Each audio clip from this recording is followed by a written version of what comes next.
Bismillahirrahmanirrahim. Assalamualaikum warahmatullahi wabarakatuh. Asyhadu an la ilaha illallah, asyhadu anna Muhammad Rasulullah. Allahumma sholli ala sayyidina Muhammad wa ala ali sayyidina Muhammad. Kama sholaita ala sayyidina Ibrahim wa ala ali sayyidina Ibrahim. Bil alamina innaka Hamidum Majid. Sebelumnya aku panjatkan dahulu doa kepada Gusti Allah Agung untuk saudara-saudara kita yang telah memberikan sholawatnya kepada channel dakwah ini, sehingga channel ini dapat dengan setia eksis ya, hadir dalam ruang-ruang diskusi kalian semuanya dimanapun kalian berada. Tentu dengan sebuah harapan insya Allah sholawat itu akan menjadi catatan langit amal soleh bagi mereka dan keluarganya kelak, dan insya Allah akan terbalaskan dengan balasan yang lebih baik lagi. Kemudian untuk seluruh viewer terkasihku dimanapun kalian berada ya, di mancanegara, di dalam negeri, aku ucapkan terima kasih atas apresiasinya. Semoga selalu always dan tidak pernah never tetaplah bertumbuh menjadi satu pribadi tangguh yang anti skip dan anti download. Bagi yang berkenan silakan saja di share, tapi linknya ya, link kajiannya, jadi jangan diunduh lalu dipotong-potong nggak karuan dan kemudian diunggah ulang. Aku tidak pernah kasih izin untuk yang demikian ya. Linknya aja di share ya, linknya saja. Kemudian semuanya aku nggak bisa sebutkan satu persatu. Terima kasih atas doa baiknya untukku dan keluarga, dan semoga kebaikan doa itu juga tercurahkan untukmu semua. Ya, sebagai sesama saudara kita saling mendoakan dalam kebaikan. Ya. Dan insya Allah doa kita doa yang dikabulkan. Oke, terima kasih. Kita lanjutkan kajian kita dengan tajuk yang kemarin seri 1, bukan hanya Yesus sebagai jalan. Ya, aku nggak usah menjelaskan lagi behind screen kajian ini ya, karena kajianku di seri 1 kemarin sudah cukup jelas ya kenapa aku mengajak kalian untuk mendiskusikan ini. Jadi ini bukan penafsiran, bukan apa, meskipun banyak teman-teman kafir Kristen di YouTube, karena ini juga sekaligus disiarkan di YouTube, yang salah menanggapinya. Padahal sudah aku bilang, aku ini menjawab dari pernyataan yang disampaikan oleh saudara Kristenku. Gitu loh ya, yang kata dia bahwa orang Islam itu kalau mengikuti Al-Quran harus mengikuti Yesus, karena Yesus adalah jalan ya, jalan. Sebetulnya bukan hanya jalan saja sih, jalan kebenaran dan hidup, dan tidak ada sampai kepada Bapa kalau tidak melalui aku. Karena dia menukil 2 ayat ya, di surat Al-Fatihah ayat yang ke-6 yang dikatakan ihdinas siratal mustaqim, tunjukilah kami jalan orang-orang yang istiqomah. Itu yang dia pakai. Ditambah lagi nanti kalimatnya sama yang sedang kita bahas sekarang, yaitu di surat Az-Zukhruf 61 ya. Kalau yang surat Al-Fatihah ayat yang ke-6 kemarin kan seri 1 sudah kita diskusikan ya. Sekarang kita ke surat Az-Zukhrufnya. Dan itu tidak benar, karena isinya siratal mustaqim itu menunjukkan plural, tidak singular. Bagaimana mungkin dia hanya menguncinya bahwa itu Yesus? Bukan itu Yesus, itu termasuk Yesus di dalamnya. Karena kalau kita tafsir, ikuti terjemahanku ya supaya lebih mudah. Tunjukilah kami jalan orang-orang yang istiqomah. Itu artinya mustaqim. Ya, jadi tunjukilah kami jalan orang-orang yang mustaqim ya, ihdinas siratal mustaqim. Mustaqim itu orang-orang yang istiqomah, bukan orang istiqomah. Orang-orang artinya banyak di situ ya, Yesus termasuk di dalamnya. Karena kalau kita lihat tafsir, yang dimaksud dengan orang-orang yang istiqomah, yang mustaqim itu nanti urutan pertamanya itu para nabi. Semua dari Nabi Adam sampai Kanjeng Nabi Muhammad yang kita kenal. Dan juga kalau kita buka berdasarkan hadis Kanjeng Nabi, ada 124.000 nabi. Itu semua ada dalam kelompok pertama orang-orang yang istiqomah. Jadi kita mengikuti jejak mereka, itu maksudnya. Sehingga kalau dipaksakan ke Yesus secara Sorob nahu aja sudah nggak betul. Karena dia plural bukan singular. Ihdinas sirotol mustaqim. Tunjukilah kami jalan orang-orang yang istiqomah, bukan orang istiqomah. Dari situ aja sudah nggak betul. Belum hal-hal yang lain yang kemarin sudah aku jelaskan. Nah ini Kristen kafir nggak paham ini. Gue tidak menafsirkan, gue memberikan penjelasan atas pernyataan teman gue yang Kristen. Gitu loh. Ya. Oke, selanjutnya teman kita yang Kristen juga ada yang gagal paham. Kenapa gue hanya bahas jalannya? Gue ngerti. Di surat itu kan ini kan sudah gue tulis, lu aduh. Gue kadang-kadang heran ya. Mbok otaknya itu sedikit dioptimalkan ya. Si Hombing ya. Kan ini sudah gue tulis, ada jalan, ada kebenaran, ada hidup. Cuman ini nggak masuk dalam diskusi kita. Ini karena yang menjadi stressing pointnya itu ini jalan ini. Gitu ya. Oke. Tapi sudahlah ya. Aku sudah menjelaskan, sekarang tergantung kalian mau mengoptimalisasikan rasionalitasnya atau enggak ya. Kalau ikuti kalian terus jadi nggak maju-maju nanti. Oke. Berikutnya ada untuk Kang Mas Aki Beben ya. Kenapa komentar saya kok dihapus Gus gitu. Alhamdulillah bagus ya. Jadi itu bagus. Nggak langsung memberikan reaksi ya. Tidak reaktif, tidak reaksi, tapi tanya dulu, tabayun dulu. Kenapa kok dihapus? Nah, sekarang aku jelaskan. Itu teman-teman di grup WA yang masuk dalam grup WA Gus Beti ya, di kajian kita ini, itu sudah pada tahu. Ada 2 hari atau 3 hari aku entah itu terhukum oleh YouTube atau apa, aku nggak tahu. Aku nggak bisa buka komentar. Jadi komentar yang ada itu aku nggak bisa buka. Dan aku ada berapa? 1, 2, 3, 4. Ada 4 handphone. 5 sama punya Gerah itu. Nggak bisa buka. Ada apa? Nggak tahu juga aku. Nggak bisa buka. Jadi aku untuk teman-teman yang komentarnya nggak dibaca, mohon maaf karena ada ya disebut gangguan teknis atau apa seperti itu ya. Aku nggak bisa buka komentar. Ya, akhirnya setelah tanya sana sini juga nggak memberikan solusi. Akhirnya tanya ke teman-teman di grup siapa yang ngerti ya permasalahan seperti ini. Dikasihlah aku tutorial sama si Irfan itu. Ini Aki Beben supaya tahu ya. Juga yang lain juga supaya tahu. Ya. Setelah tutorial itu tak kasihkan sama Gerah itu, digarap sama Gerah itu, ternyata yang bisa cuma di laptop. Kan aku nggak mungkin kemana-mana bawa laptop. Jadi aku nggak bisa baca komentar. Baru kemudian tadi malam nggak tahu diutak-utak bahasa Jawanya itu sama Gerah itu, akhirnya ada beberapa handphone yang sudah bisa, ada yang sebagian tidak bisa. Jadi aku sudah terhukum selama taruhlah 2 atau 3 hari ya 2 hari lah. Aku nggak bisa baca komentar. Apakah itu hukuman terhadap standarisasi YouTube? Aku juga nggak tahu. Maka dari itu ya untuk teman-teman semuanya ya, terutama yang Kristen ini ya, tapi tidak menutup kemungkinan juga yang Islam. Jadi semualah ya. Ini kan sarananya sarana edukasi. Kalau kalian setuju, sampaikan dengan baik, setuju. Kalau nggak setuju juga sampaikan dengan baik. Aku kan tidak pernah memaksakan. Jangankan yang Kristen, yang Islam pun nggak aku paksakan. Ini aku menawarkan sebuah pemikiran out of the box ya, yang melakukan overlapping pemikiran. Anda setuju ambil, nggak setuju nggak usah diambil, nggak apa-apa. Jadi kalau setuju sampaikan dengan yang santun, nggak setuju ya sampaikan dengan yang santun. Nggak ada masalah, nggak harus setuju dengan pemikiranku yang semua ngaji di sini, baik yang Kristen maupun yang Islam. Cuman masalahnya kan komentar-komentarnya banyak yang itu nggak pantas didengar, gitu loh, nggak pantas didengar, menghujat, gitu loh. Aku kan sudah berkali-kali bilang agama itu hadir untuk dihormati bukan untuk dihujat. Agama apa saja, dan jadikanlah kalian sebagai orang yang beragama, buktikan kalian beragama.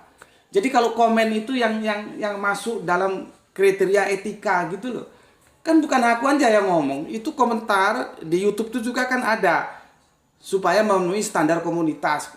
Jadi kalau kalian katanya beragama tapi kelakuannya seperti itu, terus apakah agama kalian mengajarkan seperti itu?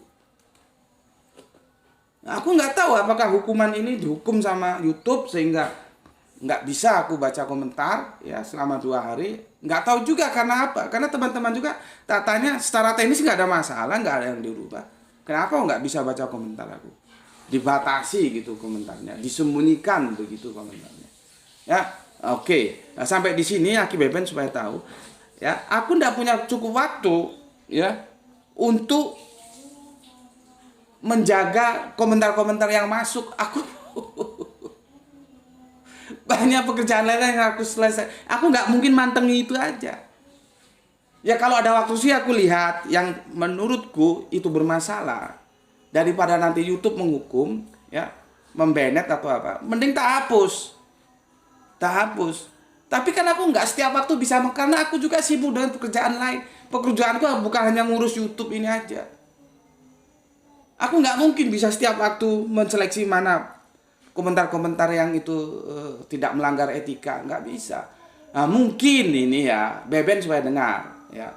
Mungkin Beben itu menjawab pertanyaan dari teman Kristen. Ya. Berarti kan kamu masuk di subnya itu ya. Nah, ketika menurutku pertanyaan teman Kristen atau pernyataan teman Kristen itu tidak memenuhi standar etika, aku hapus, otomatis jawabanmu ikut terhapus.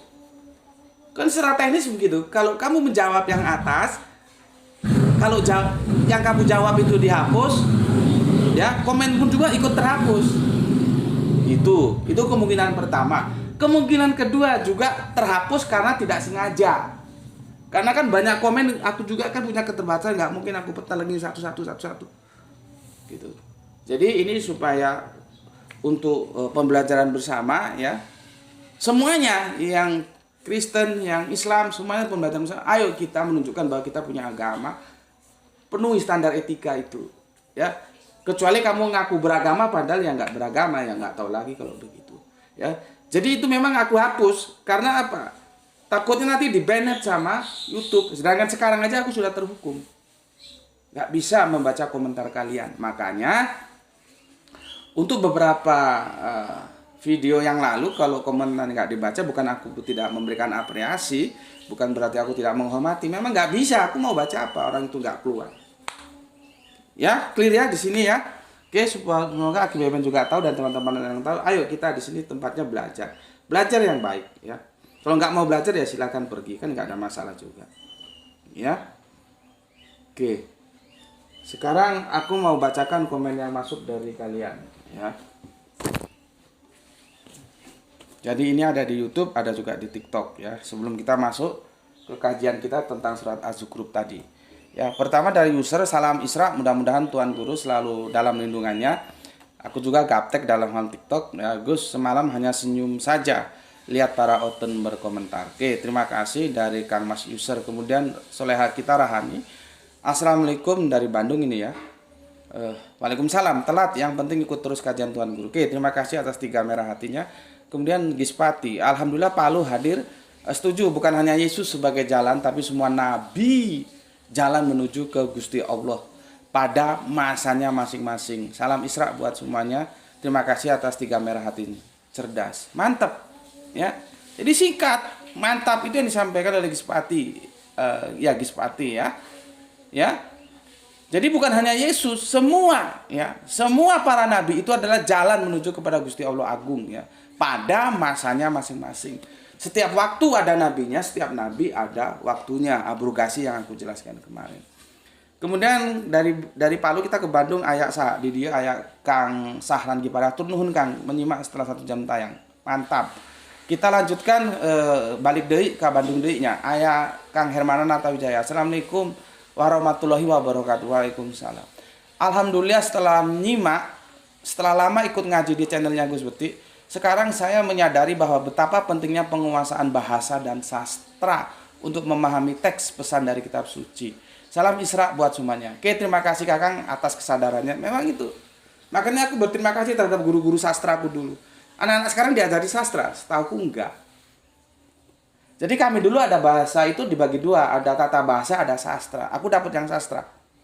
2 guru bahasa sastraku.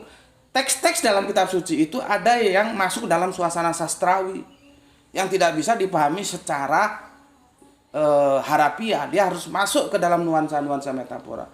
Jadi ketika Yesus duduk di sebelah kanan Allah, itu bukan harafiah.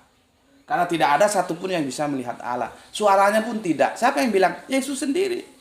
Jadi bagaimana penulis Yesus duduk di sebelah kanan Allah itu baik yang ada di Injil? Apa dia bisa lihat Allah terus Allah ini Allah sebelah kiri, Yesus sebelah kanan apa gitu? Kan jadi bubar. Kalau pemahamannya ada dalam konteks yang harafiah. Jadi itu metafora. Yesus naik ke langit, bukan ke surga ya, ke langit. Itu juga metafora, bukan faktual. Jadi kalau kalian nunggu Yesus lagi turun lagi, itu sesuatu yang nihil, tidak mungkin. Karena itu semua bukan faktual. Dibangun untuk membangun moralitas para pengikut Yesus yang pasca penyaliban itu supaya tidak ambrol moralitasnya. Jadi jangan tunggu Yesus turun lagi. Sebagai ilmu jawabanku begitu. Tapi sebagai kehidupan sosial, karena itu menjadi fundamental dari keimanan saudara-saudaraku yang Kristen, ya aku hormati. Monggo, silahkan. Yang repotnya teman-teman Islam. Sudah tahu itu, akidah saudara Kristen dipertahankan sampai mampus. Berpegang pada hadis. Hadis itu tidak didukung oleh Al-Quran.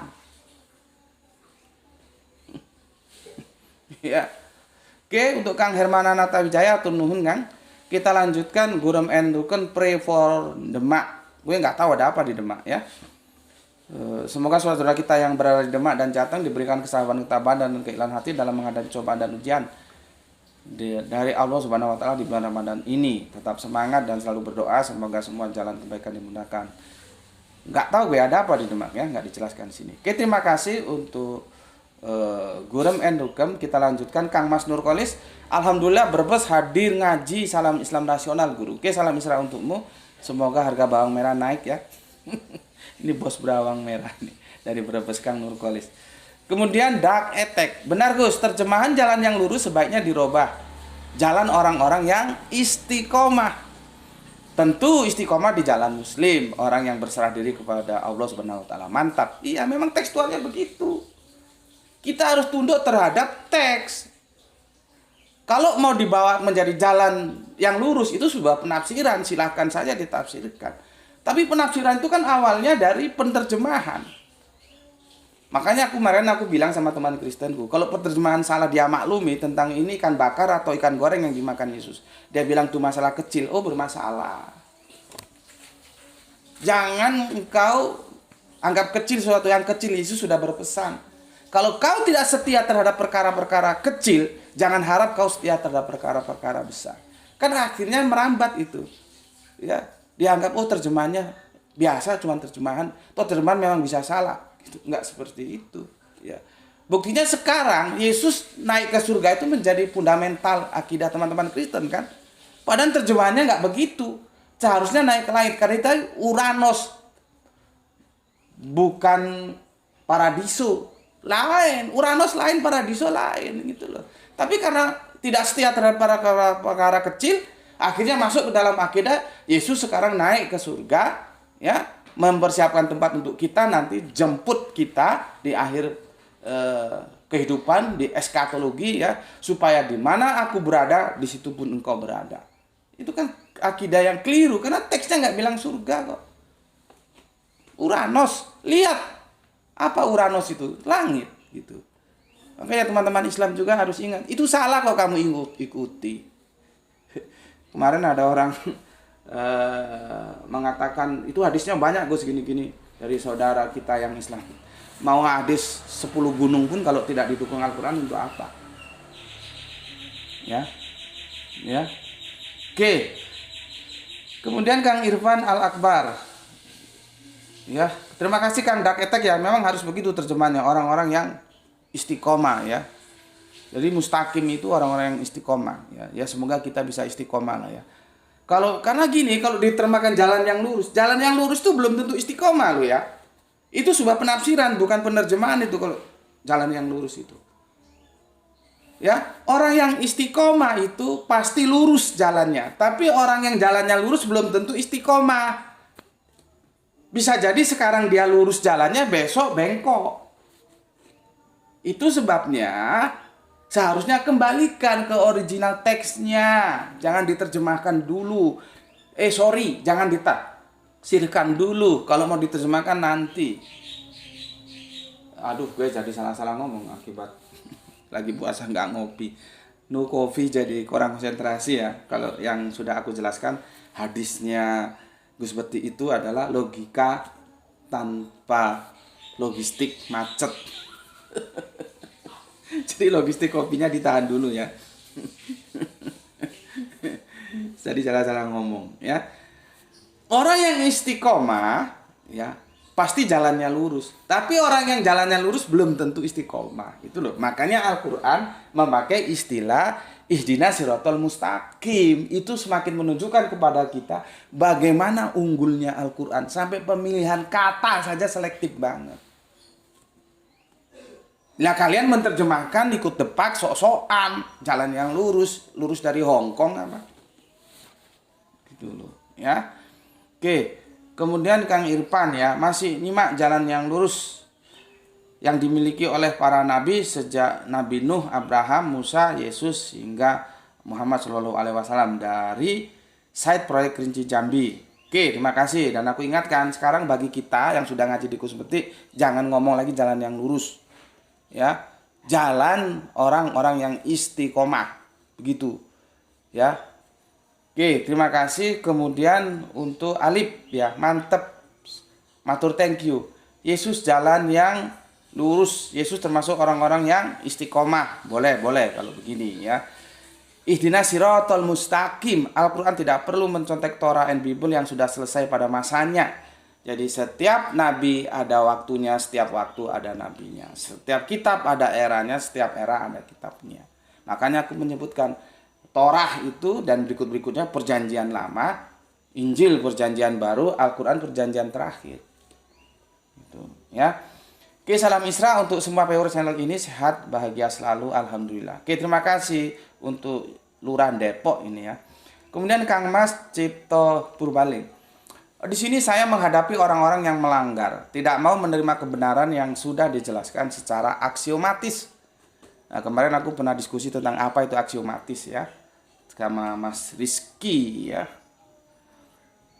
Sudah kucoba beberapa kali dijelaskan tetap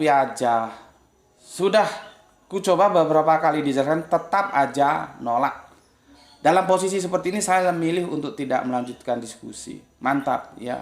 Terima kasih atas 3 merah hatinya. Memang percuma. Gue juga gitu, nggak semangat, nggak tertarik. Kalau sudah kebenaran aksiomatis saja dia tolak, bagaimana yang kebenaran masih relatif? Terus malas, percuma. Ya, tinggalkan saja. Membuang-buang waktu yang seperti itu. Tugas kita hanya menyampaikan. Mau terima monggo, nggak ada masalah. Ya, terima kasih yang Cipto Berbaling dan tindakanmu sangat tepat. Ya. Oke. Kemudian Pak Lurah ya, Pak Ikhwan Tamim, salam Isra, maaf Tuan Guru kadang nggak komen. Lah kemana aja Pak Lurah? Ini Lurah Tangerang ini ya. Pak Ikhwan Tamim ini nggak tahu alumni IAIN tahun berapa ini ya. Karena beliaunya mahasiswanya yang sudah almarhum, semoga Allah merahmati tidur panjangnya, Prof. Azumani Ashar ya. Ini mahasiswanya ya. Oke Pak Ikhwan Tamim ya, terima kasih, salam untuk semua keluarga yang ada di Depok. Kemudian Kang Mas Rohman Jugen, Assalamualaikum, waalaikumsalam, izin nyimak dari Jakarta Gus, salam ABC, akur. Jadi kami kalau di kelompok kajian Al-Quran menurut Sunnah Rasul itu kalau salam ABC itu jawabnya akur gitu ya. Maaf Gus, jikalau komennya keluar konteks, kewajiban atraban dan jakum apakah makanan sehari-hari pengikut janah dan nar? Iya, kan sudah dijelaskan ya. Yang kawaib atroban itu untuk yang di janah, yang jakum itu untuk yang di nar ya. Contohnya makanan kehidupan koruptor yang rasa cemas, rasa rakus. Sementara makanan kehidupan mukmin adalah rasa kasih sayang satu sama lain dan perihal lumbung sebagai bahasa kias dari hidup penuh kemakmuran. Jadi jangan takut kalau kita nanti masuk ke jannah itu kawaib atroba. Lumbungnya itu sudah penuh, sudah bentet. Kemarin ada yang protes, itu nggak mentek Gus, tapi bentet. Jadi susunya gede, padat. Itu lumbung ya, kita tidak akan kekurangan makan, kemakmuran di sana ya. Dan perihal lumbung sebagai bahasa kias dari hidup penuh kemakmuran, yang dimana kehidupan jannah adalah penuh kemakmuran dengan sistem ekonomi, zakat, infak, sodakoh Itu ya. Jadi Kang Mas kita ini menyampaikan ya kemakmuran dengan sistem ekonomi zakat ya. Sebetulnya ada lagi zakat, infak, sodako. Terus ada lagi tatowu. Jadi ada infak, zakat, sodako, ada 4. Itu sudah kita bahas ya dalam konsep zakat. Itu hari raya tahun kemarin kalau nggak salah atau kemarinnya ya. Jadi sekarang kan orang bagi ya Al-Quran juga kadang-kadang menjalankan antara zakat dan sodako keliru sih. Teksnya itu sodako diterjemahkan zakat. Ini kalau sudah ngaji sama Gus Peti yang sudah santri lama tahu itu, sudah pernah kita kaji itu. Sodako zakat tuh beda-beda. Semua punya aturan main sendiri-sendiri. Cuman jalannya begitu. Gitu juga kalian jangan harga mati terhadap terjemahan. Siapapun yang terjemahan itu punya probability untuk salah. Coba kembalikan ke original teksnya. Depak itu kan ada keliru itu. Ya, seharusnya kalau zakat ya terjemahkan zakat, sodako ya sodako. Jangan sodako ditulisnya zakat, jadi kacau. Itu loh. Sayang aku nggak punya akses ke Depak sana. Kalau ada kan kita bisa duduk bareng kita diskusikan supaya umat ini tidak keliru ya. Dan kalian saudara-saudaraku Islam jangan cukup puas dengan terjemahan. Apakah kamu kira aku juga ngerti original teksnya? Nggak ngerti juga aku. Cuman aku belajar untuk selalu cross check. Jangan kamu kira aku jago juga. Enggak, aku belajarnya sudah di tengah jalan. Aku belajar Al-Quran menurut Sunnah Rasul itu sudah di tengah jalan. Umur sudah sekian. Nggak mungkin aku mau alim batak sakjim lagi gitu ya. Kalau aku aja yang begini, yang di tengah jalan ya karena memang santri jalanan, masih mau berusaha untuk mengkonfirmasi ke original teksnya. Masa kalian tidak mau sih? Dimana kehidupanku yang begitu ketat mengatur waktu. Kalau kalian kan mungkin yang ekonominya mapan, banyak waktu yang leha-leha. Boleh sekali-sekali dibaca, dikonfirmasi ke original teksnya. Lain saudara Kristen kita memang sudah menjadi nasib mereka. Mereka nggak mungkin bisa melakukan itu. Karena apa? Kemarin sudah aku diskusikan. Ya. Mereka hanya berpegang terjemahan, tidak pegang kitab suci. Kan masih mending kalian yang Islam. Tapi kalau kalian tetap aja males ya gimana mau pinter gitu loh. Ya. Oke, terima kasih ya. Mohon maaf sebelumnya baru bergabung kembali. Semoga kita semua hidup menurut ajaran Allah, menurut sunnah Rasulnya. Mantap. Ya, jadi kita nggak bisa lepas dari sunnahnya Kanjeng Nabi. Ya. Matur nuwun Kang Roman Jutgen ya. Di komentar kemarin yang aku bilang aku nggak bisa baca itu sebetulnya sekilas ada tertulis begini. Saya tahu gurunya guru Gus Peti. Gus Peti berguru pada almarhum Gus Panani. Gus Panani punya guru juga yang aku nggak mau sebut namanya sih. Takut kalian nanti a priori ya. Bagaimana kawaib atroba itu ditafsirkan menjadi lumbung. Oke, kalau udah tahu ya sudah. Kalau yang mau tanya nanti aku jelaskan di WA aja di grup ya. Ya. Kemudian saudara Kristen kita Denny Ribeiro, waduh aku nggak bisa bahasa Inggris dan kamu pakai bahasa Inggris, ya. Artinya dia surat apa ini? Surat Al-Maun ayat yang keempat. Artinya maka kecelakaanlah bagi orang-orang yang sholat. Bagaimana kalau saya menafsirkan ayat di atas tanpa melihat konteksnya? Apakah kalian terima Muslim yang selalu melakukan sholat adalah orang-orang yang paling celaka di dunia ini? Ya silahkan saja. Gue nggak keberatan. Silahkan saja apa yang mau kamu lakukan. Toh nanti kebenaran tetap kebenaran. Kebenaran itu walaupun ditahan dia akan mencari jalannya sendiri. Gitu loh. Ya kalau kamu mau gitu kan dikasih tahu juga nggak mau tahu ya silakan saja. Gue nggak keberatan sama sekali. Ya Al-Quran itu untuk orang-orang yang terpilih kok, bukan untuk sembarang orang. Dan Allah tahu siapa yang mau menerima Al-Quran dan siapa mau yang tidak. Makanya kalau Allah menyesatkan orang-orang, itu harus tahu kita konteksnya apa. Kenapa disesatkan Allah? Karena dia memang tidak mau kelurusan, maka disesatkan gitu loh. Makanya kalau kita nanti kamu dakwah, tujuan dunia dakwah sama aku. Orang ini sudah didakwai berkali-kali seperti gue yang di Tulungagung itu ya. Yang belum lihat untuk yang di TikTok hunting ke channel YouTubeku 40 tahun mencari kebenaran. Sudah berapa kali kita ke sana kita dakwai. Tetap aja masih belum mau ya. Ya memang di Al-Qur'an nanti cari ayatnya gue lupa. Allah tahu siapa yang mau menerima hidayah, siapa yang mau yang menolak. Yang nggak mau ya sudah disesatkan, yang mau diberi kelapangan untuk menerima hidayah. Begitu. Nah, sekarang datang teman kita Kristen ini ya. Bagaimana ya kalau maka kecelakaanlah bagi orang-orang yang sholat ya. Bagaimana saya menafsirkan ayat di atas tanpa melihat konteksnya, apakah kalian terima Slim? Ya silakan saja, gue nggak ada keberatan. Karena kebenaran itu akan mencari jalannya sendiri. Tapi kalau lu mau mencari kebenaran, lu tidak akan melakukan itu. Dan gue tidak lost contact. Kalau lost contact jawab aja, harusnya gimana supaya nggak lost contact? Yohanes 14:16 ini gimana? Apakah benar Yohanes 14:16 itu bisa di meeting pointkan dengan Al-Fatihah ayat yang ke-6 dan Az-Zukhruf 6:1 terus bahwa semua umat Islam harus kembali ikut Yesus? Apa benar begitu? Jadi semua itu ina amalun binniat kalau orang Islam bilang. Kalau orang Kristen nggak tahu. Semua itu kembali pada niat. Aku sudah ingatkan. Semua yang masuk ke channel gue, sudahlah. Kita saling menghormati saya. Niat kita itu belajar. Setuju sampaikan dengan baik. Nggak setuju sampaikan dengan baik.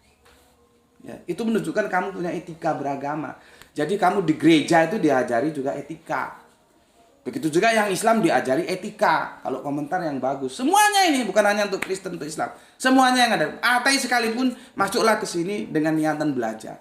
Masalah kamu masuk tetap ateis itu urusanmu, gue nggak turut campur gitu ya. Oke, itu yang pertama. Yang kedua, berarti ya tapi dia kan Kristen. Kalau teman-teman yang ngaji di sini sudah tahu, sholat itu apa kamu lihat sholat yang begini itu? Sholat, sholawatan.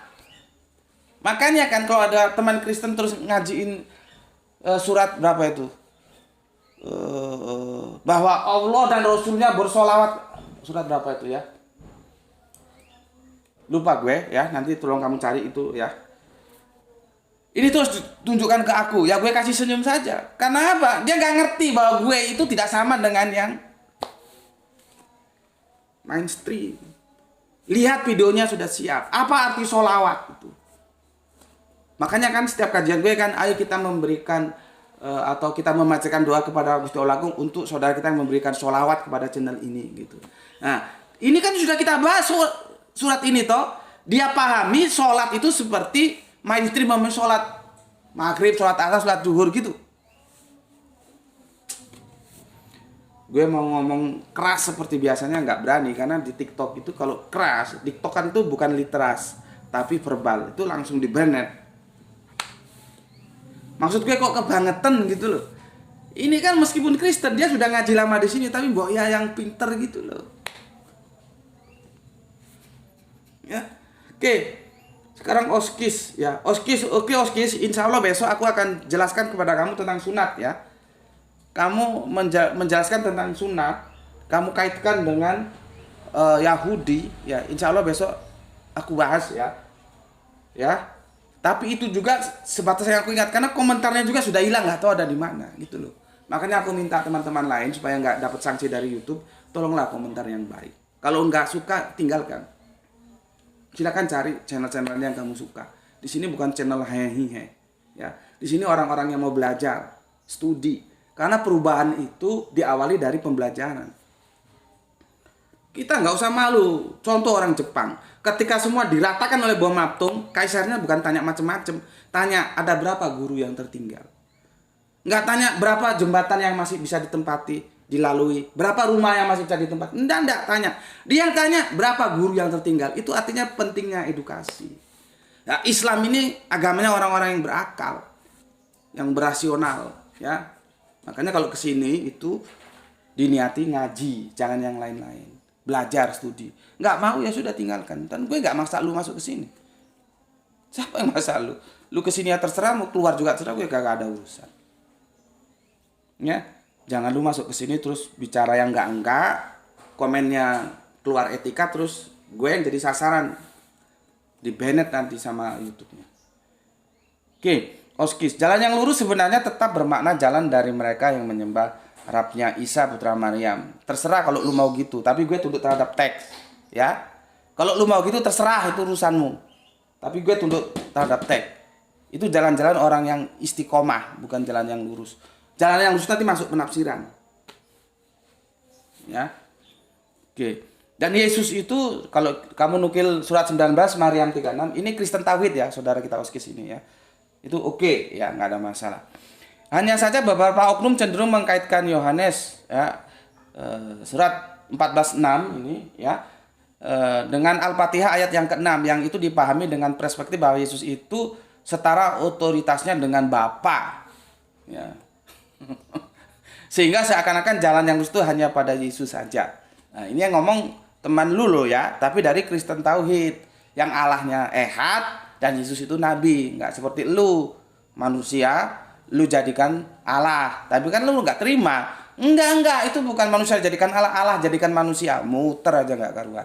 Selesaikan dulu Yohanes 1:1 itu. Belajar sama Oskis. Kenapa Oskis tidak mengatakan bahwa firman itu adalah Allah? Padahal teksnya sama. Injilnya sama. Ya. Oke Oskis, terima kasih ya. Memang benar katamu ya. Sehingga seakan-akan jalan lurus itu hanya pada Yesus. Enggak benar. Karena aku ulangi berkali-kali ya. Di Al-Fatihah itu mustaqimnya itu plural, bukan singular. Dia jamak. Kalau Yesus doang kan tunggal. Jadi nggak benar. Dari aturan tata bahasa nahu sorban nggak beres itu. Kalau ini dipaksakan hanya Yesus itu ya. Dan ini pun sudah aku jelaskan, ini terikat ulang dalam waktu. Yesus adalah jalan, kebenaran dan hidup. Tidak ada yang sampai kepada Bapa kalau tidak melalui Yesus. Iya, itu kapan? Yang sudah dijelaskan oleh Gispati tadi. Ada waktunya masing-masing. Kapan? Ya ketika Yesus mengemban risalah kenabian. Setelah siapa? Setelah Paskah Musa. Kalau pra Musa ya nggak laku ini. Pra Yesus ya nggak laku karena sudah lari estafet itu Kanjeng Nabi Muhammad. Gitu loh. Ya. Oke. Tapi di era Kanjeng Nabi Isa, iya. Saat itu tidak ada keselamatan kalau tidak mengikuti Kanjeng Nabi Isa. Iya, tapi saat itu. Gitu loh. Ya. Aku ulangi lagi supaya si Hombing nggak salah paham lagi. Dokon ma tua Hombing. Dan IBG do, dokon. Marhua do. Ya. Aku kan sudah bilang, ungau dokon, jalan kebenaran hidup. Memang kita tidak bahas kebenaran hidup. Yang kita bahas fokus jalannya sesuai yang dinyatakan oleh teman Kristen kita, gitu loh. Dan botodo, kamu tenggen tua aja kerja kau itu. Ngaji yang benar di sini. Perkara kamu tetap Kristen tuh urusanmu dan aku hormati, gitu ya. Tapi lo ngaji yang benar. Ikuti penjelasanku. Ya. Tuh, di tap-tap tuh nanti diputus sama sama. Tolong Mas bantu tap-tap ya supaya nggak diputus sama TikTok ya, nanti dikirain nggak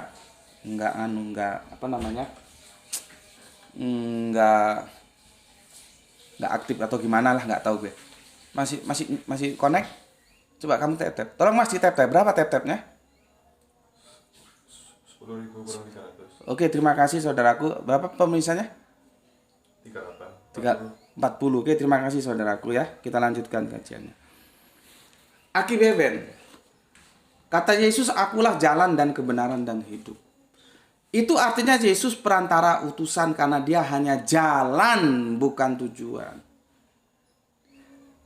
Bukan destinasi. Lain, destinasi sama jalan itu beda. Ya. Allah Bapa lah tujuannya. Destinasinya itu Allah Bapa. Contohnya dari Jakarta menuju Belawan. Allah Bapa itu pelabuhan Belawan. Yesus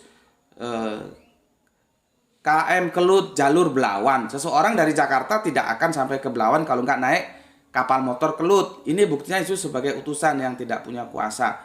Yohanes 5:30 kapan kita bahas ini ya. Aku tidak dapat berbuat apa-apa dari diriku sendiri. Aku menghakimi sesuai dengan apa yang aku dengar. Dan penghakimanku adil sebab aku tidak menuruti kehendakku sendiri, melainkan kehendak Dia yang mengutus aku. Terima kasih. Ingat, Yesus tidak dapat berbuat apa-apa karena Dia hanya seorang yang diutus. Terima kasih untuk Aki Beben ya, yang ada di Natuna, ingat. Kemudian ini si Hombing ini ya. Hombing. Yesus itu kan bukan hanya jalan, Bung.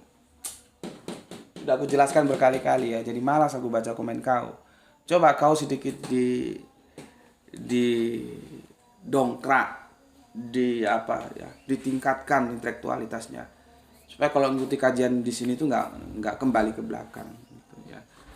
Oke, sudah ya, sudah aku bacakan semua. Sekarang kita masuk ke sini. Kemarin surat Al-Fatihahnya sudah ya. Terus dinukil lagi surat Az-Zukhrufnya. Surat 4361. Ya. Karena begini. Ini juga peringatan untuk teman-teman Islam. Kalau teman-teman Kristen yang seperti ini ketemu gue, selesai. Kalau ketemu lu nggak selesai. Karena kalian semua, kalau ditanya di mana sih penjelasannya Kanjeng Nabi Isa mau turun lagi jelang kiamat, merujuknya ke Az-Zukhruf 61. Kenapa begitu? Karena kalian menjatuhkan domir hu itu kepada Isa. Itu masalah. Ini masalah domir sebetulnya.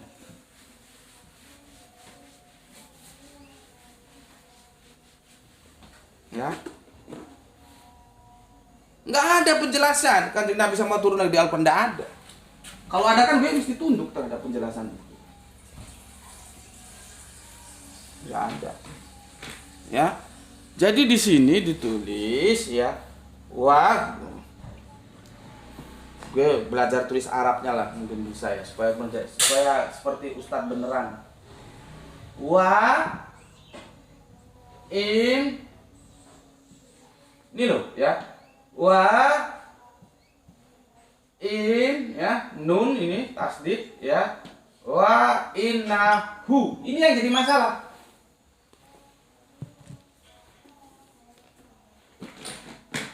Ini Quran surat Az-Zukhruf surat yang ke 43 atau 53. 4361. Yang jadi masalah itu di ininya loh. Wah itu dan ya, atau wah dan ya, dan sesungguhnya iya.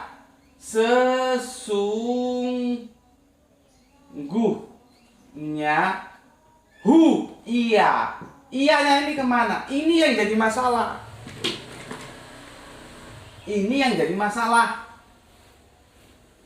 Di dalam kurung itu Isa. Tapi apa benar Isa? Nanti dulu. Kamu lihat beberapa terjemahan baik yang Inggris maupun yang bahasa Indonesia. Itu ada dua domir hunum jatuh kemana? Salah menjatuhkan domir, bubar urusan. Makanya berkali-kali gue bilang, itu dihormati saja Kanjeng Nabi bisa turun lagi. Itu akidah saudara kita Kristen. Kita enggak ada ceritanya. Kok ditanya, mana penjelasan Al-Quran ada enggak? Ada, mana Az-Zukhruf 1? Ini gue jelasin. Bermasalahnya di ianya, jatuhnya di mana? Kalian semua kebanyakan jatuhnya ke Isa. Kalau gue enggak. Lihat di edisi gue, kajian Nabi Isa tidak akan turun lagi. Ada 11 atau 13 episode. Tonton itu, supaya ngerti kamu. Kemana jatuhnya nanti domir ini.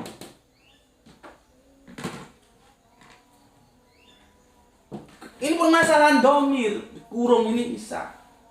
Sebetulnya kalau kita baca apa adanya begini. Dan sesungguhnya dia benar-benar menjadi, ini juga bukan pertanda ya. Nggak begini, karena li saati, saat ini bukan kiamat. Nah, ini yang sudah ngaji di gue tahu apa bedanya saat, apa bedanya kiamat. Depak juga bermasalah. Semua dihantam kiamat. Ini kan dia kiamat ini. Saat itu diartikan kiamat di sini. Saat itu bukan kiamat. Kiamat itu kebangkitan. Yaumul lail, bangun tengah malam. Saat ini, aduh repot jelasinnya memang kalau sudah gini. Nanti kalau gue pakai parameter gue lu nggak ngerti. Kalau gue ikuti Depak jadi kacau. Beda, coba lu lihat ya terjemahan Depak itu. Kekacauan terjadi di mana saat diterjemahkan kiamat seperti ini ya. Ini terjemahan Depak ya. Dan sesungguhnya dia, Isa, benar-benar menjadi petanda akan datangnya hari kiamat. Kiamat dari mana? Nggak ada diksi kiamat di situ. Yang ada saat. Kalau kiamat itu kebangkitan. Sa'a itu bukan kebangkitan, kehancuran. Beda. Hancur dan bangkit itu seperti kanan dan kiri, satu ke kanan, satu ke kiri. Terus lu mau artikan sama gitu? Kita itu sudah alhamdulillah, kita masih punya original teks dari kitab suci kita. Rujuk ke originalnya. Jangan kasih cek kosong kepada penerjemah-penerjemah itu. Makanya gue itu diajari sama guru Al-Quran gue supaya gue bisa menerjemahkan sendiri, menafsirkan sendiri, tidak tergantung orang lain. Gue males kalau dalam pendidikan tuh ada feodalisme pendidikan. Seolah-olah hanya dia aja yang boleh menerjemahkan, boleh enggak. Selama semua mau belajar, semua boleh. Tanggung jawabnya nanti sendiri-sendiri kok. Gitu loh. Ya. Nah, karena depak ini sudah dikurung Isa, lihat ya kalimatnya ya. Dan sungguh dia dalam kurung Isa benar-benar menjadi pertanda akan datangnya hari kiamat. Gitu ya. Terlepas salah benernya gue baca dulu padanya. Lihat ini, asik banget ini penekanannya. Karena itu janganlah kamu ragu-ragu tentang kiamat itu dan ikutilah aku. Inilah jalan yang lurus. Sama teman Kristen kita dan memang automatically kalau begitu akunya itu bisa enggak ya jatuhnya ke Isa. Jadi ikutilah Isa. Jadi kalian disuruh mengikuti Isa. Kalau begitu terjemahannya padahal enggak begitu. Ngerti?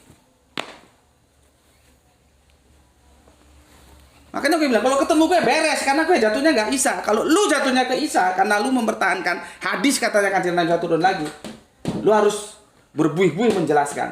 Karena ini ditutup dengan kalimat, ya. Karena itu janganlah kamu ragu-ragu tentang kiamat itu dan ikutilah aku. Inilah jalan yang lurus. Kembali lagi, sirotol mustaqim.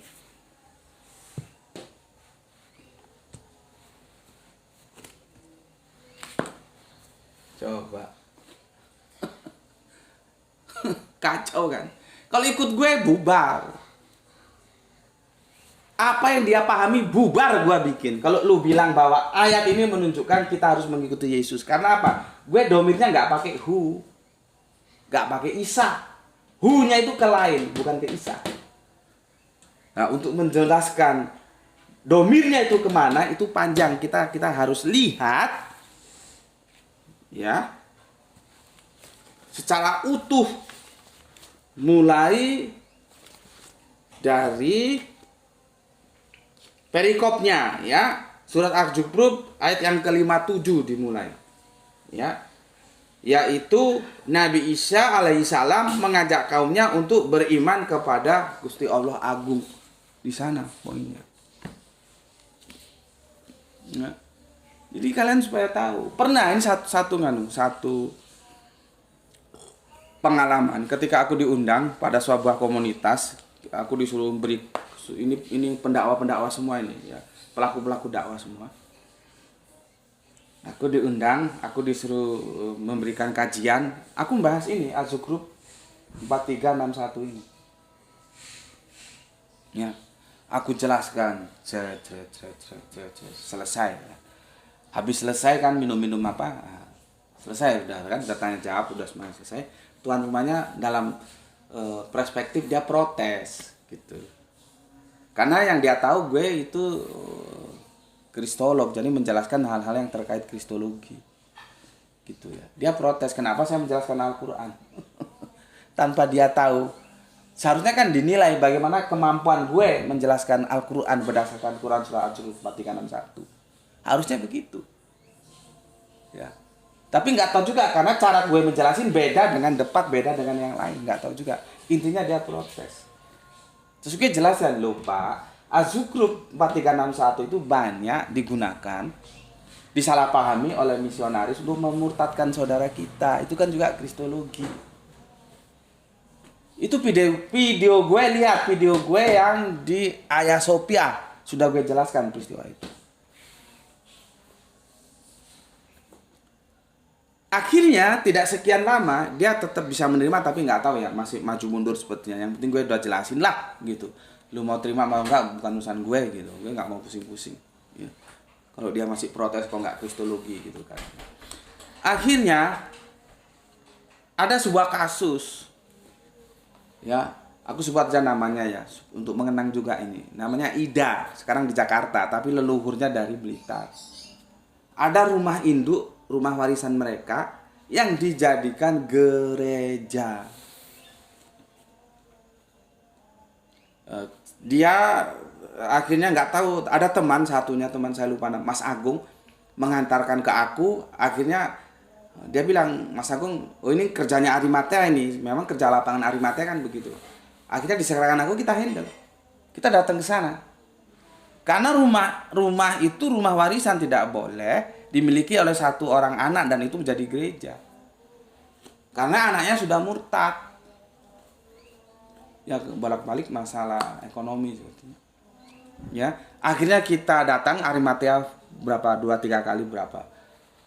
Terima kasih untuk Ida ya, karena sempat dibikinkan rendang sama Ida ya. Ida ini juga kisahnya asik. Ya. Dia mau ke neraka tapi akhirnya ke surga. Kapan-kapan aku jelaskan ya. Syukur-syukur Ida bisa aku konfirmasi, dia memberikan penjelasannya langsung. Dia pandai bikin rendang Padang karena suaminya orang Padang yang menyelamatkan dia. Akhirnya tidak jadi ke neraka, bahkan ke surga sekarang. Ya. Setelah kami advokasi, ya, aku sempat ketemu dengan pendetanya. Kami kalau di lapangan begitu, kalau di kampus kita diskusi perbandingan agama dengan teman-teman Kristen biasa. Jadi intelektualnya di kampus, aktualnya di lapangan. Arimatea begitu dah. Arimatea, advokasi, rehabilitasi, imunisasi, akidah terpadu, efektif dan aktual. Kalau terlalu ribet, ingat saja, menyampaikan Islam, cegah pemurtadan. Itu kami, jargon kami. Kita advokasi akhirnya bisa kembali, rumah itu netral, tidak dijadikan gereja lagi, ya. Dan yang sudah murtad ini kita rehabilitasi, alhamdulillah. Sudah mau masuk Islam lagi, sholat lagi. Nggak taunya beberapa hari kemudian dia masuk Kristen lagi. Sambil mengatakan, saya sama pendeta saya disuruh belajar Al-Quran. Sama pendetanya dikasih surat Az-Zukhruf 4361. Ikutilah aku jalan yang lurus. Akunya itu dijatuhkan ke Isa, yaitu Yesus. Maka dia kembali lagi murtad. Nah, kebetulan ketika aku menghandling itu, sama dengan Bapak yang mengundang aku ngisi kajian. Aku tinggal ginikan aja. Ini loh Pak, gimana? Waktu Bapak protes aku ngisi kajian di rumah Bapak. Kok aku nggak jelaskan Kristologi, kok aku justru jelaskan Al-Quran. Ayat ini sering digunakan. Lah kalian kalau nggak paham, bubar gue. Karena dominnya ke sini. Padahal ini pertarungan antara Isa dan bukan Isa. Kalau kamu mau cepat silakan lihat. Masuk YouTube coba di kocok, Kanjeng Nabi tidak turun lagi. Ada 11 di sana aku jelaskan. Dominnya jatuhnya kemana? Karena kalau memang ngikuti depak, ya bisa nggak bisa ke Isa. Aku baca ulang. Dan sesungguhnya dia, Isa, benar-benar menjadi pertanda akan datangnya hari kiamat. Karena itu, teman kita yang sudah kembali ke Islam akhirnya murtad lagi itu kena kata-kata ini. Karena itu janganlah kamu ragu-ragu tentang kiamat itu dan ikutilah aku. Siapa akunya? Karena dominnya dijatuhkan ke Isa, ya ke Isa. Dipertegas lagi, inilah jalan yang lurus. Sementara kitab Yohanes tadi, akulah jalan kebenaran dan hidup. Tidak ada yang sampai kepada Bapa kalau tidak melalui aku. Bubar jalan wis, murtad lagi. Gitu loh. Akhirnya sang bapak terdiam setelah aku tunjukkan dengan pengalaman. Ini loh Pak akhirnya. Sekarang sampean tahu sendiri ketika dulu protes jenengan undang aku ngisi kajian di rumah jenengan. Kok nggak menjelaskan Kristus, kok menjelaskan Al-Quran. Jadi intinya apa? Kalian supaya tahu dan teman-teman Kristen supaya tahu. Kalau Islam itu ya berkecimpung dalam dunia kristologi itu ada ceritanya. Karena di Al-Quran juga itu menjelaskan bagaimana perkembangan Nasrani yang kemudian jadi Kristen itu. Nanti bisa kita lihat ada kafir dari Najran itu. Kanjeng Nabi berdiskusi 3 hari 3 malam itu. Yang akhirnya mubahalah. Mubahalah kan peristiwanya asbabun nusulnya dari peristiwa ada jamaah Kristen Najran datang kepada Kanjeng Nabi. Kanjeng Nabi berdiskusi, dilayani diskusi dengan baik selama 3 hari 3 malam. Dan diskusinya sama-sama santun. Kenapa kita tidak meniru itu? Kenapa kita kok saling menghujat? Makanya gue kalau ada yang mulut-mulut kotor nggak selera di situ. Mulutnya bau, nggak selera gue yang di situ. Makanya di TikTok dimanapun kalau mau diskusi sama gue, jaga dulu mulutmu. Ya. Karena kami nggak mungkin menghujat Yesus. Karena dia Kanjeng Nabi Isa yang kami hormati. Kalau kalian isi going aja menghujat Kanjeng Nabi Muhammad, karena kalian tidak menghormati Nabi Muhammad. Perisa posisinya nggak sama, starting pointnya nggak sama. Kami menghormati semua nabi, kalian tidak. Ya karena tidak menghormati, yang ngomongnya saja jeplaknya aja tentang Kanjeng Nabi Muhammad. Kan di situ problematikanya. Ya. Jadi sudah jelas ya domirnya. Kemana ini domirnya? Insya Allah besok aku jelaskan. Karena ini sudah 55 menit ya, pukul 17 lewat 9 ya. Berarti ini seperti ini, lupa aku. Untung ingat. Ini seri kedua. Ya. Ini seri kedua. Insya Allah besok seri ketiga baru aku jelaskan sunat supaya Oskis juga mengerti bagaimana posisi sunat dalam Abrahamic Faith itu. Nanti juga kalian ngerti. Ini juga lagi-lagi terjemahan. Ya. Kan ada teman Kristen yang mengatakan